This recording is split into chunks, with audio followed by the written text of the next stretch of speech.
নমস্কার বন্ধুরা, আমি পায়েল, বার্ড লাভার পায়েলে সকলকে স্বাগত জানাই। এই দেখুন, এখন দুপুরবেলা। এখন ওদের ঘর থেকে বেরিয়ে, অর্থাৎ তাদের বাসা থেকে বেরিয়ে বাইরে এসে বসে আছে। তারা একে অপরের সাথে গল্প করছে। আর এই যে দেখুন, এই পাখিটিকে এখন ওখানে গিয়ে ওর মা বাবার সাথে গল্প করবে বলে এগিয়ে এসছে, কিন্তু কেউই ওদেরকে পাত্তা দেবে না। কিছুক্ষণ পর হয়তো ওরা ঘরে ঢুকে পড়বে, কিন্তু তবুও এর আশা চাই মা বাবার সাথে গল্প করার জন্য। কারণ বাচ্চারা সবসময় মা বাবাকেই চায়, কিন্তু হয়তো মা বাবা পরিস্থিতি চাপে পড়ে, অর্থাৎ অন্য পাখির যে বাচ্চাটা রয়েছে তার জন্য হয়তো সে আর এখন এই বড় বাচ্চাটাকে পাত্তা দিচ্ছে না। কিন্তু তবুও দেখুন, ও চেষ্টা করছে মা বাবার সাথে কনভারসেশন করার, এবং মা বাবা যাতে ওর সাথে কথা বলে সেই চেষ্টা করছে।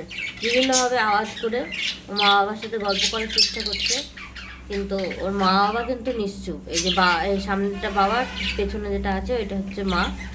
ও কিন্তু কখনোই ওর এখনকার যে বাচ্চাটা তাকে ছেড়ে পুরনো, অর্থাৎ আগের বাচ্চাটাকে সে কখনোই ভালোবাসবে না।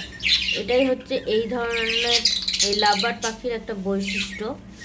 তো আপনাদের কাছেও যদি এই ধরনের বিভিন্ন রকম পাখি থেকে থাকে, আপনারা আমাকে কমেন্ট করে জানাবেন যে আপনাদের পাখিরা কিভাবে তাদের বাচ্চাদের সাথে ব্যবহার করে, এবং বাচ্চারা কিভাবে মা বাবার সাথে কনভারসেশন করে, সেটা আপনারা আমাকে আপনাদের ভিডিও বা আপনাদের যে কমেন্ট বক্স আছে সেখানে আমাকে লিখে জানাবেন।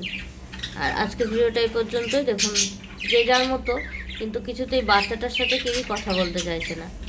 তো আজকের ভিডিওটা এই পর্যন্তই। ভিডিওটি ভালো লাগলে লাইক এবং শেয়ার করবেন, এবং কমেন্ট করে জানাবেন আপনার পাখিরাও কীরকম করে কিনা। ধন্যবাদ।